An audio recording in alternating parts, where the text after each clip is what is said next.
श्री श्री गजानन द्वितीय पर्यायर मूर्ति विसर्जन उत्सव गतकाली अनुष्ठित हो जाइछि। एही मूर्ति विसर्जन उत्सव को देखिबा पाई संध्यारे बालेश्वर सिनेमा छकरे बहुत भिड़ जमीथिला। एहाकु नै बालेश्वर पुलिस प्रशासन पक्षरु छक छक मध्यरे कड़ाकड़ी भाव में सुरक्षा व्यवस्था जांच करा जाउछि।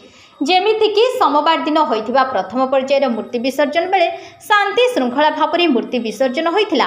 द्वितीय पर्यायर जेमिति शांति श्रृंखला रक्षा करी भलरे भलरे मूर्ति विसर्जन होबो ताकू नै बालेश्वर पुलिस प्रशासन आगरु प्रस्तुत हेबा सहित प्रत्येक छक छक मध्यरे पुलिस फोर्स मुतयन करा जाइछि।